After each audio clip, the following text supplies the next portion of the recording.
politics. No.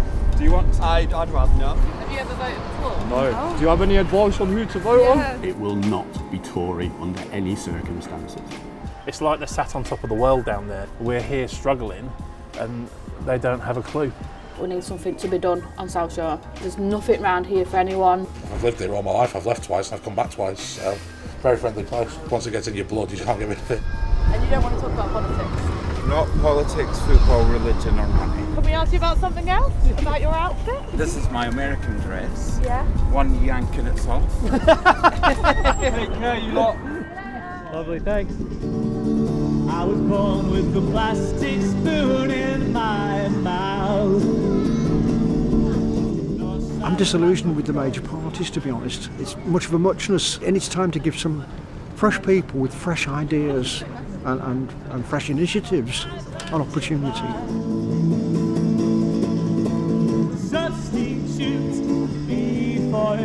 One of my previous hats was that I was a Shore Start Children's Centre manager. I'm still very, very angry because it was always destined to be a 10 or a 15-year payoff for the investment. So they defunded children's centres and we're now paying the price. Pure and simple petty point scoring. Do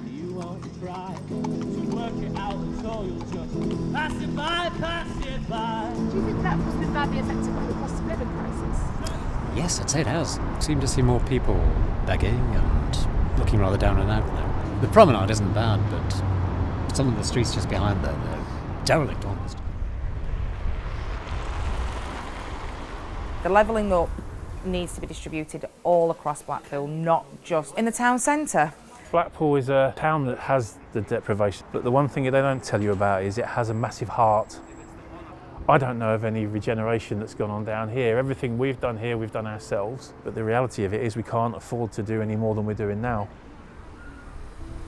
We are a community cafe. We're not just a cafe, we're a community hub. We support all our community regardless, with things around mental health, things around friendship. You arrive as a customer, you leave as a friend, that is us. I've already done the drinks, darling. Has it gone through? It has. I don't know what to do without them, actually. It's home from home. Do you mind if I ask you who you vote for? I'm voting Labour. Well, I've met him. Met Chris Webb, yeah. And I like him very much. If he goes like he seems he will, it'll be great. But it never really happens.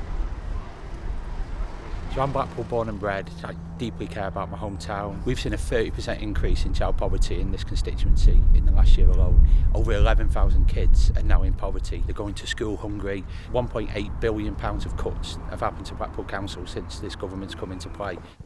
Good to see you. How are you? You doing okay? Yeah. I would love Labour to articulate something that gets me excited. And at the minute, I hear you. I'm not seeing it. Okay, well, we've got a challenge and hopefully we can meet it. Not one person on the doorstep has told me they've heard from any other candidate on the doors. Not one. God's honest truth. We seem to be the only ones speaking to voters out and about. We're engaging. Mark Butcher released a rap video about me last night from Amazing Grace. A rap video? Policies. We need somebody here that's raised, born and bred, gets the homeless off the streets and kept them warm and fed. If you ain't thinking of Mark Butcher, then maybe you're misled, or you might prefer Chris Webb pumping Jeremy Corbyn's leg. It was a bit of fun. He's a local talent. As far as I was concerned, he got young people involved. Everybody was excited. And what inspired you to run? Absolute frustration seeing the 12 years of decline and decay. I've seen people that really on the way down and not a single penny spent up in Blackpool South. I'd lay the blame solely on the Labour Council because they've got the money, they've just not got the will.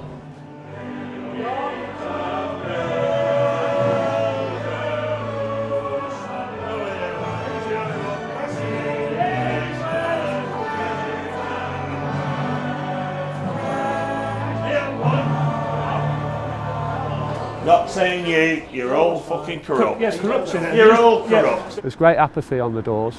People are fed up of it. They're fed up to the back teeth of politics. So if you're elected, you stand here in front of me now, what is the main promise you can make that you need to be held accountable for if you're elected? Everything that comes out of my mouth. Like what? They're fed up with false promises. So it's a breath of fresh air to them to have somebody like me, who's a local guy, who's not a politician, who's actually for them, I really am going to be accountable. The people who'll keep me accountable, let me tell you that. The people of Blackpool are not going to stand for any more nonsense. I'm not going to let you down. Yeah, but if you don't tell me anything, you're not lying here. No, but the fact is, when you look at the reform party,